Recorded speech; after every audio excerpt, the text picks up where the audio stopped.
In today's video, I'm gonna share with you 3 habits that you're gonna start doing today that are going to help eliminate your chronic low back pain without drugs, surgery, or stretching that nobody seems to be talking about.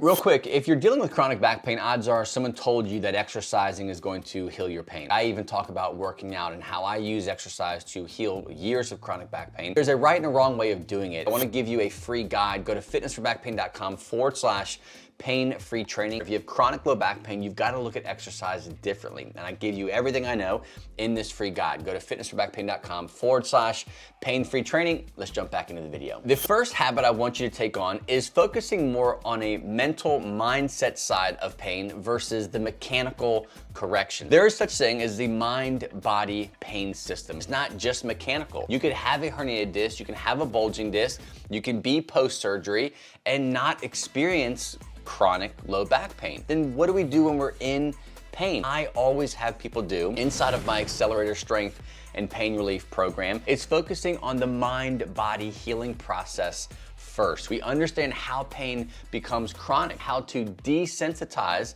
our central nervous system, which is driving all of these fearful thoughts, driving all of these fearful emotions around the sensitivity that we have every day that we're waking up. If you want mechanical solutions, you go see a PT, a chiropractor, any kind of surgeon. They're gonna look at your body as a broken thing that needs to be fixed. Instead, I would prefer you to focus on what can I do, what can I control, how can I bring myself out of this super stressed out chronic symptoms every single day, worrying, fear, panic, building confidence back in my body despite my injury, my years of chronic back pain. Get a grip on that, then start moving towards movement. Then we start moving towards building strength, towards showing ourselves, our brain and our body, that movement is not dangerous. We can overcome this pain through movement, but we have to build the confidence first. We have to address the mind-body connection. That is the absolute first thing you must be focusing on if you want to see lasting relief. The second habit I want you to take on is eliminate the desire to hold off on everything until your pain is gone. Sometimes you need movement, you need activity to overcome the symptoms. And oftentimes we get so afraid of pain. We're so afraid of what pain is and where it's coming from. And oh my gosh, I'm fragile, I'm damaged, I'm breaking something, that we stop and we eliminate activities, we eliminate movement, and we sit around and we wait for the pain to go away before we get back in. Build a habit of confronting their pain. We have a habit of running from it. This is you, this is your pain.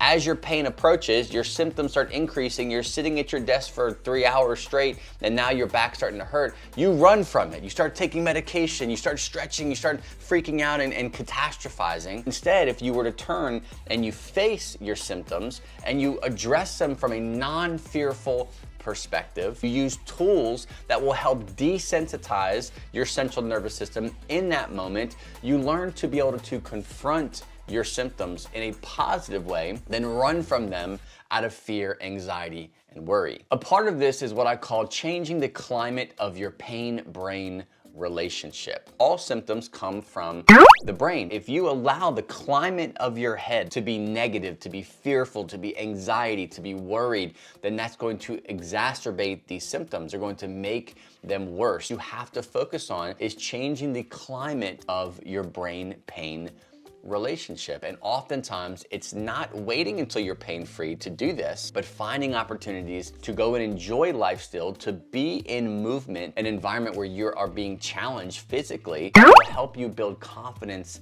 back in your body. There is some research out there that took 2 types of people. One person waited till they were absolutely pain-free before starting activity. They saw good results. Then there's another group was allowed to do things, be active, move around, exercise, do their hobbies, up to a level 4 out of 10 pain. The research showed that both groups were able to enjoy and overcome their pain equally. Pain should not be something that scares you or keeps you from doing anything. You want to learn how to respect pain, but at the end of the day, don't let pain hold you back. Use pain as a guide, but ultimately find the opportunities in your life and your activities and your hobbies to enjoy them still, regardless of a little bit of symptoms. The third and final habit that was probably the hardest for me to come to terms with, understand that the time frame of healing is really uncontrollable. The best thing you can do every day is wake up and make decisions that are creating a healing environment in your body, while understanding on the road out of chronic pain, you're gonna have